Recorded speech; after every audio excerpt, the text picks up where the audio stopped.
دنیا کا نظام اسلام پر ہے، ایمان پر نہیں ہے۔ آخرت کا معاملہ ایمان پر ہے، اسلام پر نہیں ہے۔ وہ شخص مسلمانوں کا بہت بڑا قائد ہو، بہت بڑا لیڈر ہو، لیکن ہو سکتا ہے آخرت میں زیرو ہو۔ میں حدیث سنا چکا ہوں آپ کو، ایک شخص دنیا میں شہید سمجھا جا رہا تھا، ایک شخص دنیا میں بہت بڑا عالم سمجھا جا رہا تھا، ایک شخص دنیا میں بہت بڑا سخی سمجھا جا رہا تھا، اور اللہ نے سب کے دعوے جو ہے ان کی نفی کر دی۔ تم نے جنگ کی تھی اس لیے لیقالا جریء کہا جائے، بہت ہی جری آدمی ہے صاحب، بہت بہادر آدمی، کیا کہنے اس کے۔ لیقالا سخی، بھائی بڑا سخی آدمی ہے، سخاوت کے دریا کا آدمی ہے، بھائی بہت بڑا عالم ہے، اس سے علم کا کتنا جو ہے لوگوں کو فیض پہنچا ہے۔ وقد قیلا، یہ تمہارا مقصود تھا، وہ مقصود دنیا میں حاصل ہو چکا، تمہاری شہرت کے ڈنکے بج چکے، اب یہ تمہارے لیے کچھ نہیں۔ اور پھر اللہ حکم دے گا اور فرشتے منہ کے بل گھسیٹتے ہوئے اسے جہنم میں جھونک دیں گے، تو وہ اسلام وہاں کام نہیں آئے گا۔ بلکہ اسلام کیا، اسلام پر اتنی اضافی خوبیاں بھی کام نہیں آئیں گی اگر دل میں ایمان نہیں، اور اس کے نتیجے میں نیت۔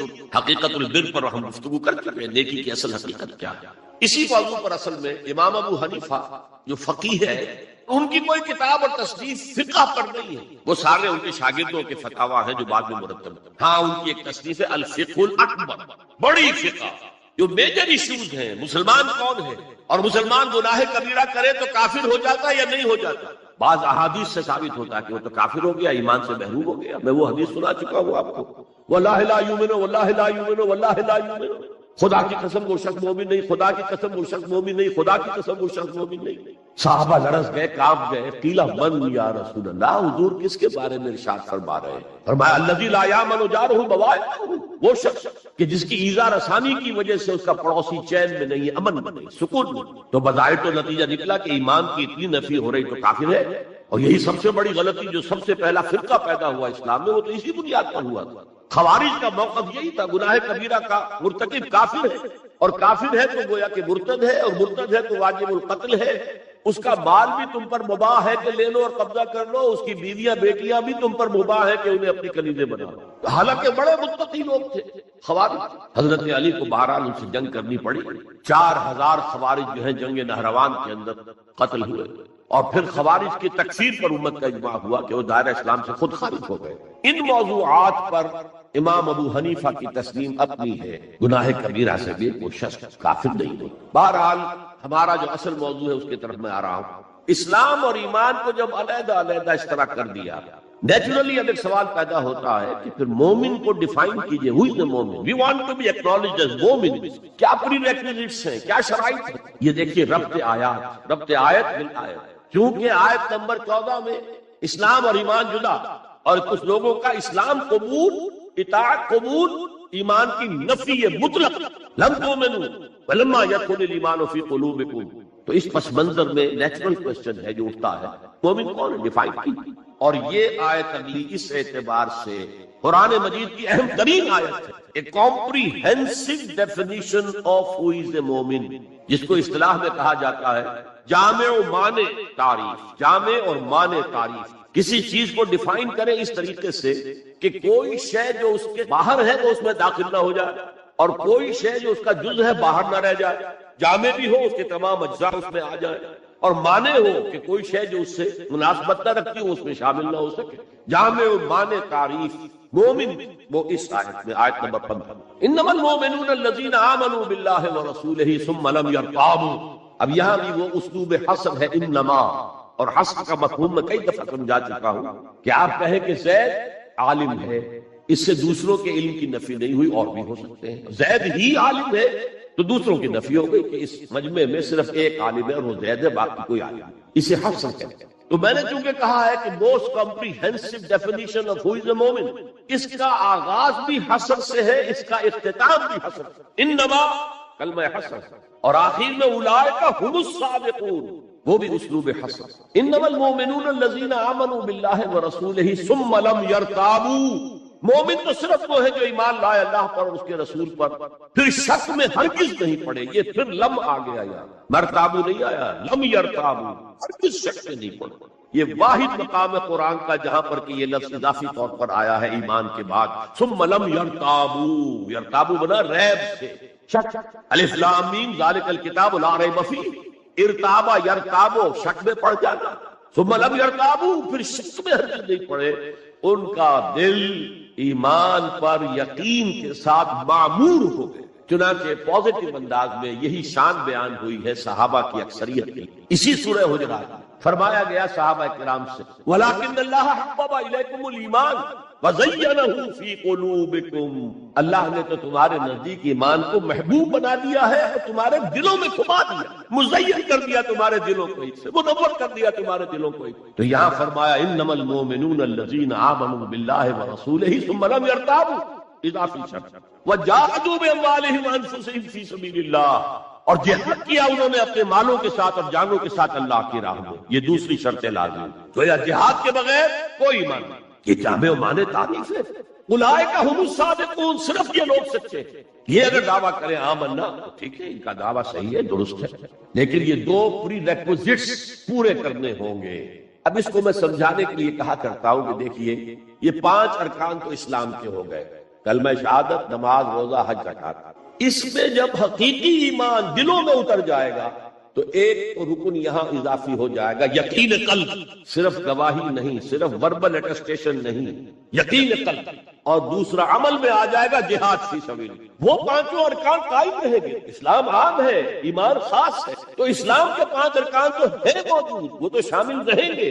اگرچہ ظاہر بات ہے جب دل میں یقین پیدا ہو جائے گا تو اب نماز کی شان کچھ اور ہو۔ ایک ہے چھدا اتارا جا رہا ہے، بس نماز ایک فقہی جو ہے وہ ہم نے ادا کر دی ہے، جس کو کہا گیا ہے کہ جیسے مرغا ٹھونگے مارتا ہے ایسے سجدے کیے ہیں اور گئے۔ ایک نماز وہ ہوگی جسے حضور نے کہا الصلاۃ معراج المومنین، تو ایمان حقیقی کے ساتھ نماز کی شان کچھ اور ہوگی، اور ایک اس رسمی سے اسلام کے ساتھ نماز کی شان کچھ اور ہوگی، لیکن وہ 5 ارکان قائم رہیں گے، 2 کا اضافہ ہوگا، شہادت کے بعد اس کے ساتھ یقین قلبی، اور ان 4 عبادات کے ساتھ جہاد فی سبیل اللہ۔ یہ جو رے آف لائٹ کا جو اسپیکٹرم بنتا ہے اسے پرزم میں سے جب گزارے تو 7 روشنیاں نظر آتی ہیں، وہ تو نظر آتی ہیں، 2 اور بھی ہیں جو نظر نہیں آتی، الٹرا وائلٹ، انفرا ریڈ۔ یہ الٹرا وائلٹ ہے اور یہ انفرا ریڈ ہے جہاد والی، جس میں جانیں دینی پڑتی ہے، خون کا معاملہ بھی آتا ہے۔ یہ گویا کہ حقیقی ایمان کے 7 ارکان ہو جائیں گے، 5 جمع 2، تب وہ شخص مومن کہلانے کا مستحق ہوگا۔ قُلْ أَتُعَلِّمُونَ اللَّهَ بِدِينِكُمْ، اے نبی ان سے کہیے تم اللہ کو بتانا چاہتے ہو، جتلانا چاہتے ہو اپنا دین۔ میں کیونکہ ہریانہ میں پیدا ہوا تھا، حصار میں، تو وہاں کی جو مقامی بولی تھی اس کی کچھ چیزیں یاد ہیں۔ تھوتھا چنا باجے گھنا، جو چنا اندر سے خالی ہو گیا، کیڑا کھا چکا ہے، اس کے اندر آواز زیادہ ہو جائے، خالی برتن زیادہ آواز دیتا ہے، برتن بھرا ہوا ہے تو ظاہر بات ہے ڈل ہو جائے گی۔ تو وہاں تھوتھا چنا، کھوکھلا چنا، باجے گھنا، اس کی آواز جو ہے زیادہ آتی ہے۔ تو جن کے دلوں میں وہ ایمان نہیں تھا وہ بڑھ چڑھ کر کے اب دیکھیں جی ہم تو اسلام لے، ہم تو بغیر لڑے بھڑے اسلام لے، حضور ہمارے ساتھ تو خصوصی معاملہ ہونا چاہیے، ہمیں زکوٰۃ میں سے خصوصی حصہ ملا۔ یہ جو وہ جتلاتے تھے اپنے دین کو، تو فرمایا قُلْ أَتُعَلِّمُونَ اللَّهَ بِدِينِكُمْ، کیا اللہ کو اپنا دین جتلا رہے ہو؟ وَاللَّهُ يَعْلَمُ مَا فِي السَّمَاوَاتِ وَمَا فِي الْأَرْضِ، اللہ کو تو معلوم ہے جو کچھ آسمانوں میں ہے اور جو کچھ زمین میں ہے۔ وَاللَّهُ بِكُلِّ شَيْءٍ عَلِيمٌ، اللہ کو ہر چیز کا جاننے والا ہے۔ اگر حقیقی ایمان تمہارے دلوں میں تو اللہ کو معلوم ہے، اور جیسا ایمان تم لائے ہو اللہ جانتا ہے۔ آیا واقعی صدق دل کے ساتھ ہے یا نفاق کے اور دھوکے کے ساتھ ہے، یا یہ کہ خالی اسلام ہے، 0 لیول۔ یمنون علیک ان اسلموا، اے نبی یہ آپ پر احسان دھر رہے ہیں کہ ہم اسلام لے آئے، دیکھیں جی ہم نے تو اطاعت قبول کر لی، آپ نے قریش سے تو اتنی جنگیں کی ہیں، فلاں سے تو اتنی جنگیں کی ہیں، آپ کے ساتھی اتنے شہید بھی ہوئے، ہم نے تو جنگ نہیں کی، ہم ایسے ہی مان لے آئے ہیں، تو گویا کہ احسان ہے ہمارا۔ یمنون علیک، منّا یمنو، احسان بھرنا، یمنون علیک ان اسلموا قل لا تمنوا علی اسلامکم، کہہ دیجئے مجھ پر اپنے اسلام کا احسان مت دھرو، بل اللہ یمن علیکم ان ہداکم للایمان، بلکہ اللہ تم پر احسان دھرتا ہے کہ تمہیں اسلام کا راستہ دکھا دیا، تم اسلام میں آ گئے ہو تو ایمان کا راستہ تمہیں دکھا دیا ہے، اب عمل کرتے رہو گے تو ایمان پیدا ہو جائے گا۔ یہ میں نے عرض کیا تھا کہ یہ کیفیت اثبات الاسلام بغیر الایمان یہ مستقل نہیں ہے، یہ عارض ہے، جب عمل کریں گے تو ایمان پیدا ہو جائے گا۔ تو بل اللہ یمن علیکم ان ہداکم للایمان ان کنتم صادقین، بلکہ اللہ کا احسان مانو کہ اس نے تمہیں اسلام کے راستے پر لا کر گویا کہ اس سڑک پر ڈال دیا ہے جو ایمان کی طرف لے جا رہی ہے۔ اگر تم اسلام کے بارے میں بھی سچے ہو، یعنی وہ لوگ نکل جائیں گے جو دھوکہ دینے کے لیے ایمان لاتے۔ ان اللہ یعلم غیب السماوات والارض، یقیناً اللہ جانتا ہے ہر پوشیدہ چیز کو جو آسمانوں کی ہے اور زمین کی. اور یہ غیب کا لفظ ہماری نسبت سے ہے، نوٹ کر لیجئے اسے. اللہ کے لیے کوئی غیب نہیں ہے، سرے سے کوئی غیب. ہر شے اس کے لیے شہود ہے، ہر شے ہر آن اس کی نگاہوں کے سامنے، کوئی شے اس کے لیے غیب ہے. یہ ریلیٹو ٹرم میں جو ہمارے لیے غیب. واللہ بصیر بما تعملون، اور جو کچھ تم کر رہے ہو اللہ اسے دیکھ رہا ہے. اچھا، اب پھر پہلی دو آیات کی طرف آ جائیں. اسلام ایمان علیحدہ چیز. ایمان کی تعریف یقین قلبی دل میں، اور جہاد فی سبیل اللہ عمل. گویا کہ ان میں سے کوئی ایک چیز بھی نہیں ہے تو پھر مومن نہیں ہو. دل میں یقین نہیں تو مومن نہیں، عمل میں جہاد نہیں تو. اب اسی کو دوسرے مقام سے جو میں نے آیات پڑھی تھی، سورہ صف کی آیت نمبر 10 کی آیت، یا ایھا الذین آمنوا هل ادلکم علی تجارۃ تنجیکم من عذاب علیم. اہل ایمان، کیا میں تمہاری رہنمائی کروں اس تجارت کی جانب جو تمہیں جہنم کے عذاب سے بچاتا، نجات دے. سوالیہ انداز، یہ قرآن کا بھی انداز ہے، حضور کا بھی انداز تھا. پہلے سوال کیا جائے تاکہ اذہان سوچنے کی طرف آمادہ ہو، تیار ہو جائے جب آگے کیا بات آ رہی ہے. حضور بھی سوال کیا کرتے تھے، اتدرون من المفلس، تم جانتے ہو مفلس کسے کہتے ہیں؟ اکثر و بیشتر صحابہ کا جواب ہوتا تھا اللہ ورسولہ عالم، اللہ اور اس کا رسول بہتر جانتے. پھر حضور دوبارہ پوچھتے تھے تو اپنی اپنی سمجھ کے مطابق جواب دیتے تھے. المفلس عندنا ما لا درہم لہ ولا دینار. حضور ہم مصنف اسی کو سمجھتے ہیں جس کے پاس نہ درہم ہے نہ دینار. فرمایا نہیں، میری امت کا مفلس وہ ہوگا جو قیامت میں حاضر ہوگا تو نمازوں کی بھی بہت بڑی گٹھری لے کر آئے گا، روزے بھی ہوں گے، عمرے بھی ہوں گے، حج بھی ہوں گے، نیکیوں کی بہت بڑی بڑی گانٹھیں ساتھ ہوں گی، لیکن حقوق العباد میں اس کو تاہی کی. قد اکل مال ھذا، اس سب کا مال ہڑپ کر لیا ہوگا غلط طریقے، بہنوں کا حصہ وراثت میں کھا لیا ہوگا، کسی پر تہمت لگائی ہوگی، کسی کی غیبت کی ہوگی، اور وہ سارے دعوے دار جمع ہو جائے، اللہ اس شخص نے میرے ساتھ یہ کیا، اللہ اس شخص نے میرے ساتھ یہ کیا، تو اس کی نیکیاں سب دے دی جائیں گی. اچھا بھائی، وہاں کوئی اور کرنسی تو ہے کہ اتنے ہزار جرمانہ یا اتنا لاکھ جرمانہ؟ اچھا، تم اس کی نمازیں لے جاؤ، تم اس کے روزے لے جاؤ، تم اس کے حج اور عمرے لے جاؤ، خالی ہو گیا. اور دعوے دار اب بھی باقی ہے، تو ان کے گناہ اب ان کے حساب میں پڑنے شروع ہوں، اور وہ ان کے گناہوں کے بوجھ تلے دب کر جہنم میں جھونکا. یہ مفلس ہے. یہ انداز تھا، یہ قرآن کا بھی انداز ہے اور یہی حضور کا انداز تھا. یا ایھا الذین آمنوا هل ادلکم علی تجارۃ تنجیکم من عذاب علیم. اے ایمان والو، اے ایمان کے دعوے داروں، یا اے وہ لوگوں جو ایمان قانونی حاصل کر چکے ہو، یا اے وہ مسلمانوں جن کی رسائی ابھی تک حقیقی ایمان تک نہیں ہوئی. یا ایھا الذین آمنوا هل ادلکم علی تجارۃ تنجیکم من عذاب علیم. کیا میں بتاؤں تمہیں وہ تجارت، وہ کاروبار جس کا نفع کیا ہوگا کہ جہنم سے چھٹکارا پا جاؤ گا. اب یہاں ایک منٹ رک کر توقف کر کے نظم کلام کے اعتبار سے ایک نتیجہ سامنے لے آئیے. اگر وہ تجارت نہیں کرو گے تو جہنم سے نجات کی امید یہ تمہاری وشفل تھنکنگ، تمہاری آرزویں، تلک امانیہم، یہ ان کی خواہشات ہیں جنہوں نے عقیدوں کی شکل اختیار کر. کہ اللہ کا کلام ہے کہ اس میں کوئی شے جو ہے محض شاعرانہ لفاظی کے لیے یا شاعرانہ مبالغے کے لیے تو نہیں. گنجینہ مانی کا طلسم اس کو سمجھیے جو لفظ کے غالب میرے اشعار میں آ گئے. تو قرآن میں جو لفظ آ رہا ہے وہ ہر لفظ اپنی جگہ پر معنی کا خزانہ. هل ادلکم علی تجارۃ تنجیکم من عذاب علیم. اب جواب سنیے، تؤمنون باللہ ورسولہ، ایمان لاؤ اللہ پر اور اس کے رسول پر جیسا کہ ایمان لانے کا حق ہے. بات وہی ہو گئی. وہ پہلا تمہارا قانونی ایمان تھا، اصل ایمان کچھ اور ہے. اسی کو سورہ نساء میں فرمایا یا ایھا الذین آمنوا آمنوا باللہ ورسولہ والکتاب الذی نزل علی رسولہ والکتاب الذی انزل من قبل. اے ایمان کے دعوے دارو، ایمان لاؤ جیسا کہ ایمان لانے کا حق ہے، اللہ پر بھی اور اس کے رسول پر بھی، اور اس کتاب پر بھی جو اپنے رسول پر اس نے نازل فرمائی، اور اس کتاب پر بھی جو پہلے نازل کی. تؤمنون باللہ ورسولہ وتجاہدون فی سبیل اللہ باموالکم وانفسکم. بالکل وہی آیت نمبر 15 بن گئی کہ نہیں سورہ حجرات کی. ایمان لاؤ اللہ پر اس کے رسول پر، یا ایمان رکھو اللہ پر اس کے رسول پر جیسے کہ ایمان کا حق ہے، اور جہاد کرو اللہ کی راہ میں اپنی جانوں اور مالوں کے ساتھ. تؤمنون باللہ ورسولہ وتجاہدون فی سبیل اللہ باموالکم وانفسکم ذالکم خیر لکم ان کنتم تعلمون. یہی تمہارے حق میں بہتر ہے اگر تم سمجھو. اگرچہ بظاہر تو گھاٹے کا سودا ہے دنیاوی اعتبار سے. اللہ کی راہ میں جہاد کرنا جان کا اندیشہ، قتال کے لیے نکلنا جان کا، جو اگر بس کے آ گئے تو ایک نئی زندگی سمجھ. ورنہ انسان میدان جنگ میں جاتا ہے تو جان ہتھیلی پر رکھ رکھتا ہے. مال مانگا جا رہا ہے اللہ کی راہ میں، مال دے کر دنیا میں تو بہرحال دولت کی کمی کا احساس ہوتا ہے. اگرچہ تمہیں گھاٹے کا سودا نظر آتا ہے، حقیقت میں یہی نفع کا سودا اگر تمہارے پاس علم حقیقی. اب ان دو مقامات سے جو نتیجہ میں نے نکالا There can be no iman without jihad fi sabilillah. There can be no salvation on the day of judgment without jihad fi sabilillah. کس قدر اہم ہے جہاد فی سبیل اللہ کو اب سمجھنا، اس کے تقاضوں کو جاننا، اس کی شرائط کا فہم حاصل۔ اس ضمن میں جو دنیا میں آج غلط فہمیاں پھیلی ہوئی ہے اور زبردستی پھیلائی بھی جا رہی ہیں جان بوجھ کر، اس کا اصل سبب ہم خود ہیں۔ ہماری بہت بڑی غلطی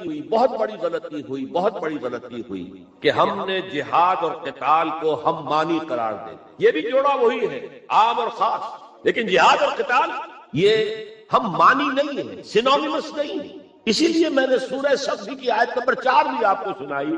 اب یہ اس اعتبار سے جہاد اور قتال فی سبیل اللہ پر قرآن مجید کی جامع ترین صورت ہے، کل 14 آیتیں، اس میں جہاد فی سبیل اللہ کا ذکر بھی ہے، یہ آیت نمبر 11 کے اندر، اور آیت نمبر 4 میں قتال فی سبیل اللہ کا حکم۔ ان اللہ یحب الذین یقاتلون فی سبیلہ صفا کانہم بنیان مرصوص۔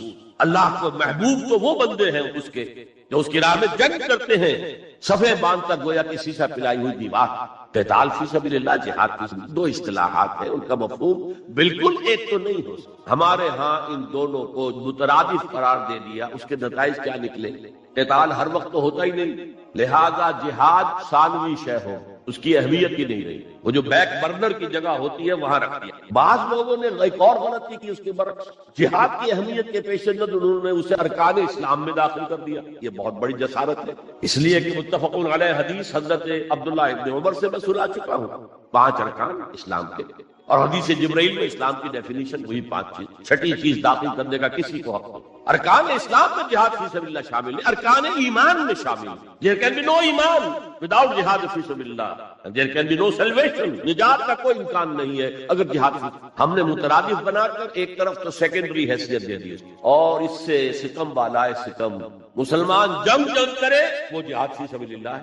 مسلمان بادشاہ ہے، زانی ہے، شرابی ہے، بدماش ہے، عیاش ہے، اور وہ صرف کسی اپنے پڑوسی غیر مسلم ملک پر حملہ کر رہا ہے تاکہ اس کی ریونیوز بڑھ جائیں، اس کی آمدنی بڑھ جائے، اس کی عیاشیوں کا میں اضافہ ہو جائے، وہ اور زیادہ بڑے محل بنائے، تو اس کی جنگ جہاد فی سبیل اللہ ہو۔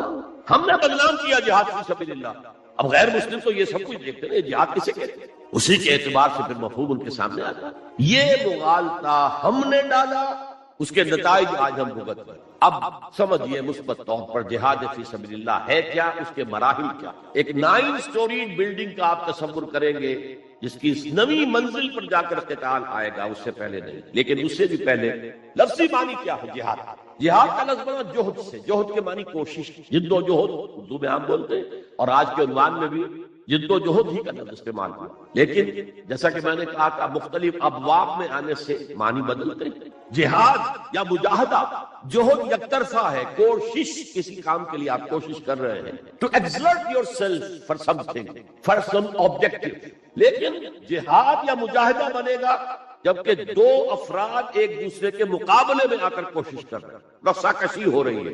لہذا کوشش اور کشاکش، اس میں جو فرق ہے، رساکشی ایک ٹیم ادھر ہے ایک ادھر ہے، وہ رسے کو ادھر کھینچ رہی ہے وہ ادھر کھینچ رہی ہے، تو یہ 2 طرفہ عمل، جہاد یا مجاہدہ۔ اسی طریقے سے قتل اور مقاتلہ یا قتال، کوئی شخص جا رہا تھا آپ نے شوٹ کر دیا، یہ قتل ہے، یک طرفہ عمل۔ 2 فوجیں آپ نے سامنے ہیں، یہ ان کو قتل کرنا چاہتے ہیں، وہ ان کو قتل کرنا چاہتے ہیں، یہ قتال ہے، یہ جنگ ہے یا مقاتلہ ہے، دونوں مصدر ہیں یہ، جوہد، کوشش۔ اچھا انگریزی میں آپ کیا کہیں گے؟ To strive for something, کسی چیز کے لیے کوشش کرنا۔ اور جہاد کیا ہوگا؟ To struggle against something, وہ اگینسٹ ہو، اسٹرگل، محنت۔ اس فرق کو ذہن میں رکھیے، جوہد کوشش، ٹو اسٹرائیو کوشش کرنا، جہاد کشاکش کھینچ تان۔ یہاں جوہد کے مقابلے میں وہ اس کو ناکام کرنے کی کوشش کرے گی، اس کو ناکام کرنے کی۔ ایک ویکینسی ڈکلیئر ہوئی ہے، اب آپ پورا زور لگا رہے ہیں، جو سفارش ہو سکے، جو کچھ ہو سکے کسی طریقے سے مجھے ملے، ایک اور شخص بھی زور لگا رہا ہے، یہ آپ کا جہاد ہو رہا ہے۔ اور قتل یک طرفہ عمل ہے، قتال جنگ ہے 2 طرفہ۔ اب دیکھیے یہ جو جہاد ہے یہ اس کائنات کی سب سے بڑی حقیقت، every living organism on this planet is continuously in جہاد۔ آپ خود کہتے ہیں اسٹرگل فار ایگزسٹنس، مقابلہ نہیں ہوتا اس کا، کاروبار میں مقابلہ ہو رہا ہے، ملازمتوں میں مقابلہ ہو رہا ہے، مقابلوں کے امتحان ہو رہے ہیں، حیوانات جرثومے چھوٹے چھوٹے، اسٹرگل فار ایگزسٹنس، اسے جہاد زندگانی، جہاد زندگی۔ Every living creature, every living organism is engaged in continuous jihad, struggle for existence. اس کو جہاد زندگانی کا لفظ دیا اقبال نے.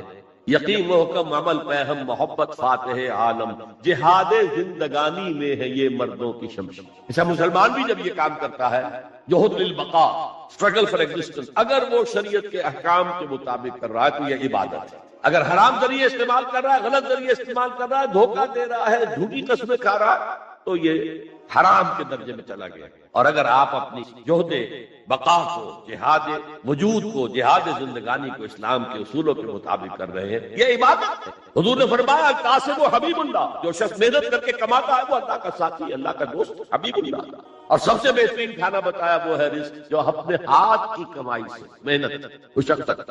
بہرحال یہ جہاد کا آغاز ہے. میں نے کہا تھا یہ یونیورسل فینومینن ہے، یونیورسل، اس کائنات کی سب سے بڑی حقیقت یہی ہے. اس سے اوپر اٹھیے، انسانی سطح پر سب سے بڑا جہاد اپنے حقوق کا حصول، the freedom struggle, the struggle for self determination. کوئی قوم آ کر آپ پر حاکم ہو گئی، اس سے نجات حاصل کرنا، یہ جہاد فی سبیل الحریت. فی سبیل کسے کہتے ہیں؟ For the cause of, in the cause of.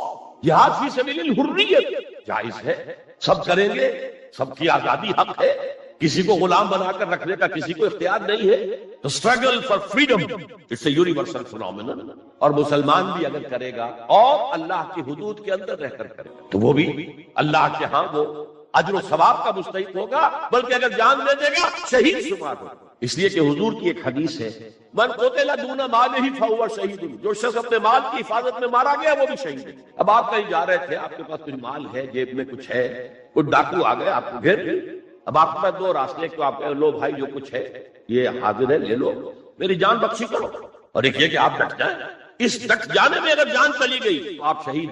من قتل دون مال ہی، تو مال سے تو 1000 گنا بڑی شے ہے حریت، فی سبیل الحریہ. لیکن ہم نے کیا غلطی کی؟ فریڈم اسٹرگل کو بھی جہاد فی سبیل اللہ کہہ دیا. بہت بڑی غلطی، جس کا سب سے بڑا مثل میں آپ کو بتاتا ہوں. یہ مڈ 50s کی بات ہے. میں اپنے MBA سے فارغ ہو کر منٹگومری میں، جو اب سائیوال کہلاتا ہے، جا کر آباد ہو گیا تھا والدین کے پاس. الجزائر میں اس وقت فریڈم اسٹرگل چل رہی تھی فرانس کے خلاف. تو اس کے لیے کچھ فنڈ حاصل کرنے کے لیے ایک وفد آیا پاکستان کے دورے پر. ایک تو کرنل صاحب تھے، کرنل عودہ، وہ تو داڑھی موچھ صاف تھے جیسے ہوتے ہیں عام طور پر فوجی. لیکن ایک بہت بڑے عالم دین علامہ بشیر الابراہیمی الجزائر، بہت مشہور، بہت بڑے، وہ بھی ساتھ تھے. انہوں نے جو تقریر کی عربی میں، جہاد فی سبیل اللہ، جہاد فی اللہ، واقعہ یہ کہ وجد میں آ گیا پورا وجد. وہ لوگ تو وجد میں نہیں آ سکے ہوں گے جنہوں نے ترجمہ، جنہوں نے سنا ہے، لیکن میں عربی سے واقف تھا تو میں واقعہ تک وجد میں آ گیا. قرآن کا بیان، حدیث کے بیان، جہاد فی سبیل اللہ کی اہمیت، جہاد فی سبیل اللہ کا مقام و مرتبہ. اچھا جو بھی ہو سکا، پیسے ہم نے جمع کیے، کمیٹی بنائی، تھیلی پیش کی. Now prepare for the shop. جب یہ جہاد کامیاب ہوا تو ایک سوشلسٹ ریاست قائم ہو گئی. How come? اگر یہ جہاد فی سبیل اللہ تھا تو اسلامی ریاست قائم ہونی چاہیے تھی. اگر درخت آم کا تھا تو اس میں نمونی کیسے لگ گئی؟ معلوم ہوا کہ ہم نے غلطی کی، ہم نے اسے جہاد حریت کی بجائے جہاد فی سبیل اللہ کر دیا. بھئی جہاد حریت جائز ہے اور اس کے لیے جان دینا بھی شہادت ہے، لیکن آپ نے اس کو جہاد فی سبیل اللہ کیسے کہہ دیا؟ چنانچہ یہ نوٹ کر لیجئے کہ میں نے جب افغانستان میں روسی فوجیں داخل ہو گئی تو جو وہاں پر ایک سٹرگل شروع ہوئی ہے، ریزسٹنس شروع ہوئی ہے، میں نے اسے کبھی جہاد فی سبیل اللہ نہیں مانا. جہاد فی سبیل اللہ کا نعرہ لگوا کر امریکہ نے فائدہ اٹھایا، مرے افغان، اور کام بن گیا اس کا آرک رائیول جو ہے وہ ختم ہو گیا. اور نتیجہ پوری دنیا بھگت رہی ہے کہ بائی پولر کی بجائے یونی پولر دنیا ہو گئی. اور وہ جو ایک پول ہے جتنا طاقت کے نشے میں اس وقت چور چور ہے، وہ آپ کو معلوم ہے، مجھے تفصیل میں جانے کی ضرورت نہیں. میں نے کہا تھا جہاد حریت ہے، جائز to defend your country against an invader, لیکن اسے جہاد فی سبیل اللہ نہ کریں. اچھا اس سے آگے اب ہیومن لیول پر اس سے اوپر کا ایک سطح ہے، نظریے اور نظام کے لیے جہاد. ایک نظریہ تھا مارکسزم، اس کی بنا پر نظام جو بنا وہ communism. Who really believed in Marxism and communism? He struggled to establish a communist state. یہ جہاد ہے فی سبیل الاشتراکیہ، اشتراکیت کی راہ میں جہاد کر رہے ہیں، جانے دے رہے ہیں، مر رہے ہیں. زار کی فوجیں جو ہیں وہ شوٹ کر رہی ہیں کھڑے ہو کر کے قطاروں کے اندر، جانے دے رہے ہیں. اس کے بغیر تو ظاہر بات ہے شہنشاہیت، زار کی شہنشاہیت کہیں جگہ چھوڑ سکتی تھی، کہیں اپنی جڑ چھوڑ سکتی. تو یہ جو جہاد ہے یہ ہے نظریے کی بنیاد پر، اس نظریے پر ایک نظام قائم ہوگا. جس نظریے میں وہ بلیو کرتے ہیں کہ یہی حق ہے، یہی انسان کے لیے بہتر ہے، اسی میں عدل ہے، اسی میں انصاف ہے، اس کو قائم کرنے کی جد و جہد کرنا ان پر نہیں کرتے تو آپ کہیں گے ایسے ہی جھوٹ موٹ کو بنا پھرتا ہے کمیونسٹ، اس کی تو ساری دوستیاں، اس کے سارے تعلقات جو ہیں وہ تو کیپیٹلسٹ کے ساتھ ہیں، تو ان کے تنہائے ہوتا آپ کہتے ہیں کہ نہیں کہتے؟ یہ ہے جہاد، اگر وہ نظریہ ایمان ہے اور نظام اسلام ہے، اس کے لیے جو جہاد ہوگا وہ جہاد فی سبیل اللہ، کسی اور مقصد کے لیے جہاد کو آپ جہاد فی سبیل اللہ نہیں کہہ سکتے۔ آپ ڈیموکریسی کے قیام کے لیے کسی بادشاہت کو ختم کر کے ڈیموکریسی کا نظام قائم کرنا چاہتے ہیں، جہاد ہے، جہاد فی سبیل الدیمقراطیہ، جہاد for the cause of democracy, جہاد فار دی کاز آف اشتراکیت۔ اسی معنی میں قرآن مشرکین مکہ کو بھی مجاہد قرار دیتا تھا، وہ تھے مجاہدین فی سبیل الشرک، جانے نہیں دے رہے تھے، کیا قربانیاں نہیں دے رہے تھے، وہ اپنے عقیدے کے لیے، اپنے نظریے کے لیے، اپنے نظام کے لیے جانے دے رہے تھے۔ تو یہ ہے جہاد نظریے اور نظام کی۔ پھر میں تیسری مرتبہ دوہرا رہا، اگر وہ نظریہ ایمان ہے اور نظام اسلام کا ہے، قائم کرنا پیش نظر ہے، تو وہ ہے جہاد کی۔ اب اس کے 3 لیول، اور ہر لیول پر سب لیول، سب سے پہلا جہاد فی سبیل اللہ کا مرحلہ ہے کہ ایمان دل میں آ گیا تو ایک کشاکش اندر شروع ہو جائے۔ میں اگر فرائیڈ کی اصطلاح استعمال کروں تو ایگو اور اڈ یا لیبیڈو میں تصادم ہو، آپ کے نفس کی خواہش کچھ اور ہے، ایمان کہتا ہے کشاکش ہوگی کہ نہیں، یہ اندرونی جہاد ہے اپنے نفس کے۔ جیسے فرعون نے کہا تھا الیس لی ملک مصر وہذہ الانہار تجری من تحتی، کیا میں بادشاہ نہیں ہوں مصر، مصر کی حکومت میری نہیں، اور کیا یہ ساری نہریں جو ہے میرے نظام کے تحت نہیں چلتی؟ اسی طرح برا نہ مانیے، ہمارا نفس کہتا ہے یہ جسم میرا ہے، میری ملک، مائی ڈومین، میری خواہش پوری کرنی ہو۔ جیسے اس نے کہا میں نہیں جانتا کوئی خدا ہے میرے سوا اور میرے اوپر، میں نہیں مانتا، نفس بھی کہتا میں نہیں ماننے کو تیار، کیا حلال ہے کیا حرام ہے، کیا جائز ہے کیا ناجائز، میری خواہش پوری کرو۔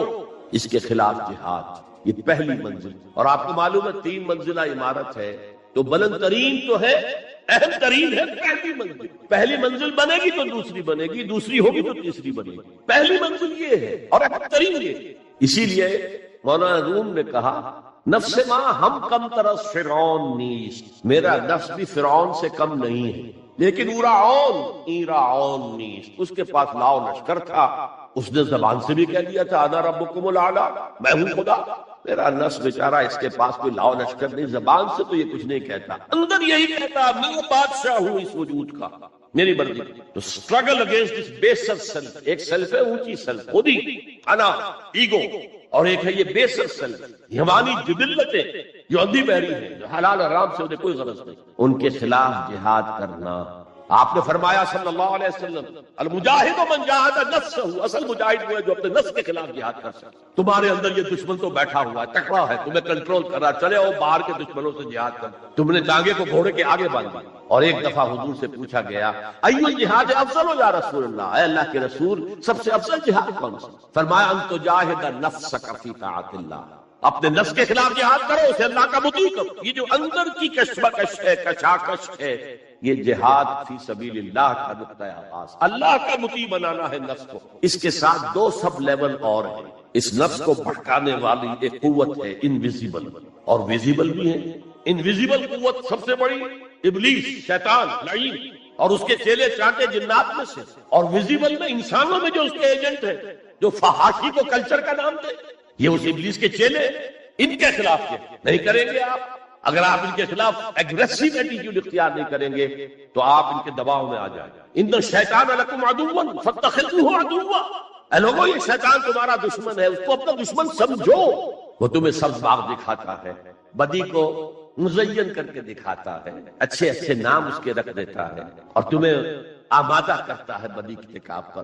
نہیں، وہ تمہارا دشمن ہے۔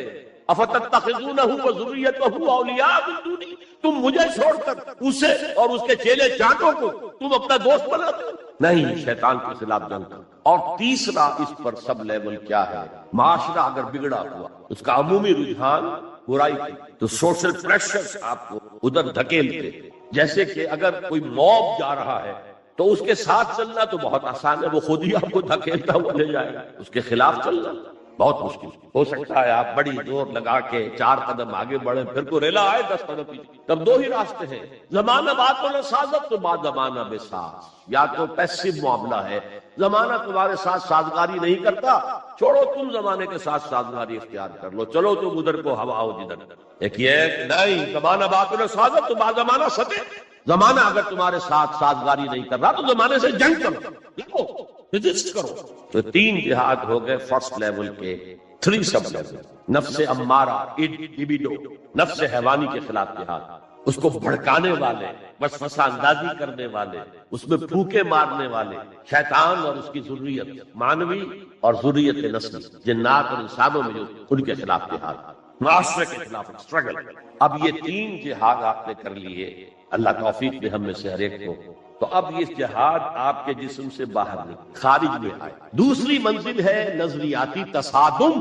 اگر آپ نے ایمان کا نظریہ اختیار کیا ہے تو الحاد کا نظریہ رکھنے والے بھی موجود ہیں، آپ نے توحید کے نظریے کو اختیار کیا ہے تو مشرکانہ عقائد رکھنے والے بھی موجود ہیں۔ They are bound to resist۔ اس کے خلاف جہاد کرنا ہوگا، محنت کرنی، اپنی بات کو دلائل سے ثابت کرنا ہوگا، اپنی بات کو اچھے انداز میں حسن اسلوب سے لوگوں کے دلوں تک پہنچانا ہوگا۔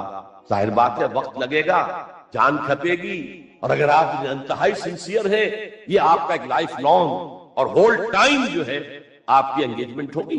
اینڈ ٹائم از منی، جہاد بالمال، جہاد بالنفس، یہ ہے دعوت و تبلیغ کہہ لیں اسے، اپنے نظریات کو پھیلانا کہہ لیں۔ آخر مارکسسٹ نے اپنے نظریات کو پھیلایا، پہلے پیور فلسفی کی سطح پر ٹاپ انٹلیکچوئلز کو دنیا کے انہیں پوزیس کیا، اس کے بعد ادب کے ذریعے سے، ڈراموں کے ذریعے سے، شاعری کے ذریعے سے، افسانوں کے ذریعے سے وہ فکر جو تھا، طبقاتی شعور، کلاس کانشسنس کا شعور پیدا کیا، اور ہوتے ہوتے یہاں تک کہ ریڑی والے کی زبان پر بھی لفظ آ گیا استحصال۔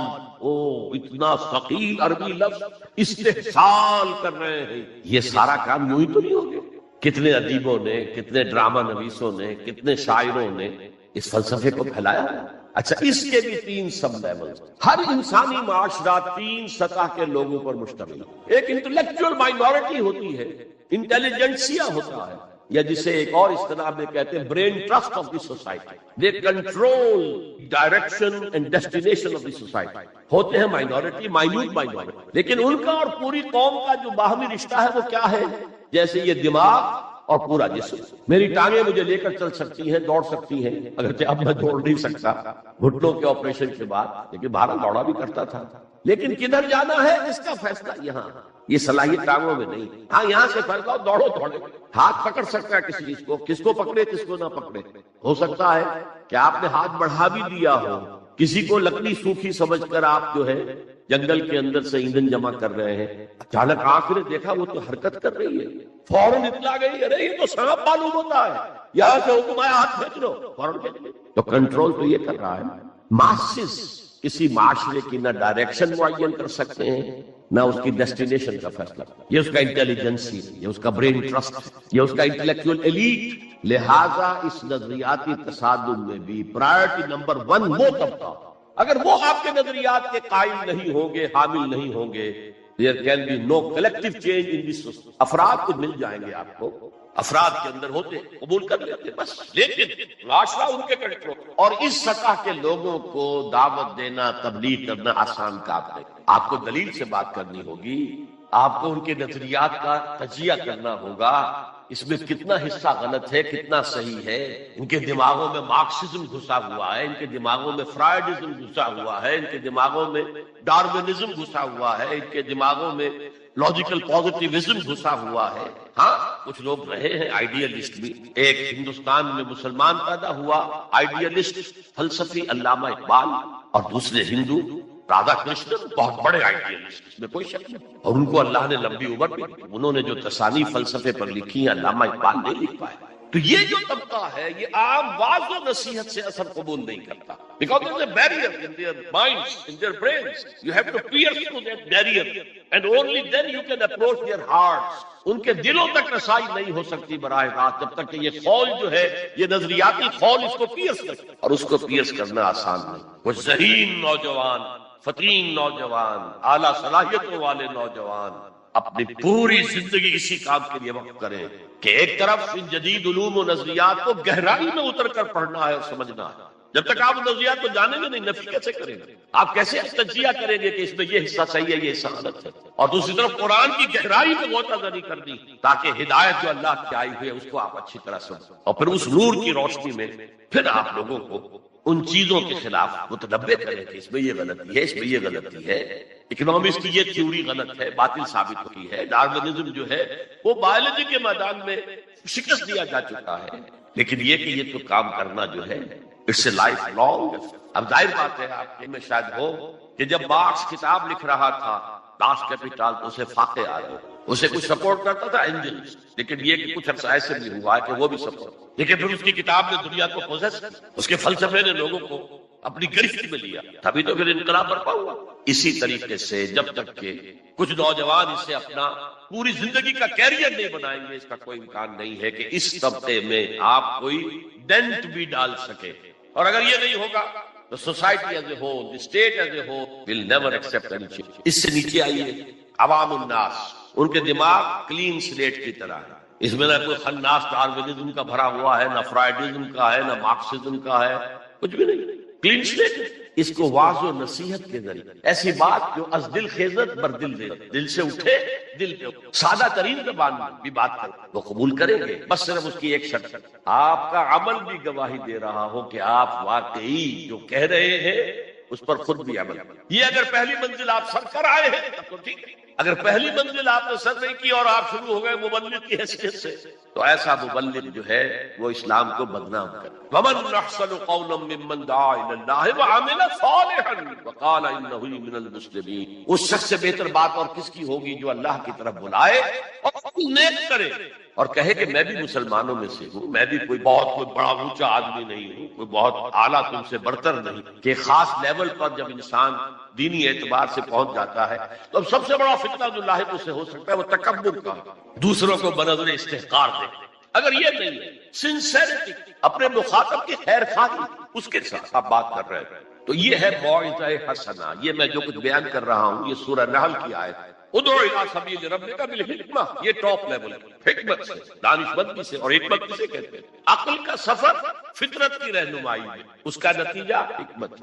عقل خالص کا نتیجہ فلسفہ ہے. فلسفے کی منزل سکیپٹسزم ہے یا اگنوسٹسم، لا ادریت ہے یا ارتیابیت. ثم لم یرتابوا آج ہم نے پڑھا ہے وہی ارتیابیت ہے. تھرڈ لیول ہے کہ ہر معاشرے کے اندر کچھ جنہیں ہم سمجھیں گے کہ گمراہ کن طبقات ہیں، گمراہ کرنے والے، ان کی تبلیغی سول سروس موجود ہوتی ہے، انہیں تنخواہیں ملتی ہیں اسی کی کہ وہ آپ کے نظریے کی نفی کریں اور اپنا نظریہ اپنا عقیدہ پھیلائیں. یہ لوگ ادھار کھائے بیٹھتے ہیں، یہ سمجھنے کے موڈ میں کبھی نہیں ہوتے. ان کا تو انداز مناظرانہ ہوتا ہے، سمجھانا پیش نظر نہیں ہوتا. You have to meet them in their own element. اگر نہیں کریں گے تو عوام الناس پر بہت برا اثر ہوگا. عوام الناس جو ہے وہ تو پھر زیر اثر آ جائیں گے. جیسے کہ پادری فینڈر آیا تھا انڈیا میں ابھی جب کہ ایسٹ انڈیا کمپنی کی حکومت شروع ہوئی تھی. کلکتے ہی سے انگریز شروع ہوئے تھے، کلکتے ہی سے مشنری وقت شروع ہوا تھا، وہیں پہلا پریس لگا تھا، وہیں اردو کی بائبل چھپی تھی. اور اس نے تمام مسلمان علماء سے مناظرے کیے، بنگال کے، بہار کے، یو پی کے، سب کو ہراتا ہوا، شکست دیتا ہوا دلی پہنچ گیا. اور دلی کی جامع مسجد کی سیڑھیوں پر کھڑے ہو کر اس نے اعلان کیا، اے مسلمانوں میں وہاں سے یہاں تک آ گیا، تمہارا کوئی عالم میرا مقابلہ نہیں. اس کی وجہ یہ کہ ہمارے علماء نہ بائبل پڑھتے تھے نہ تورات پڑھتے تھے. ان کا اصل سبجیکٹ تھا فقہ، اس لیے کہ انہیں سرکاری جو حکومت مسلمانوں کی تھی اس کے اندر قاضی اور مفتی کے عہدے اور قاضی اور خطیب جامع مسجد کے یہ عہدے تھے. تو سول سروس کے لیے جو نصاب بنا ہوا تھا وہاں اس میں قانون کی اہمیت تھی سب سے زیادہ. تو فقہ پڑھتے اور وہی لوگ تیار ہو کر آتے تھے پوری طرح عربی سے واقف ہے، قرآن سے واقف ہے، تو مقابلہ کیسے؟ اور اگر اس وقت کوئی شخص مقابلے میں نہ آ سکتا. ایک تو عجیب بات نوٹ کیجئے کہ اس وقت اسلام اور توحید کا دفاع کرنے والا سب سے بڑا ایک راجا رام موہن رائے، آئینہ تثلیث اس نے کتاب لکھی ہے جس میں کہ ٹرینٹی جو عیسائیت کی بنیاد ہے اس کی نفی اور توحید کا اثبات.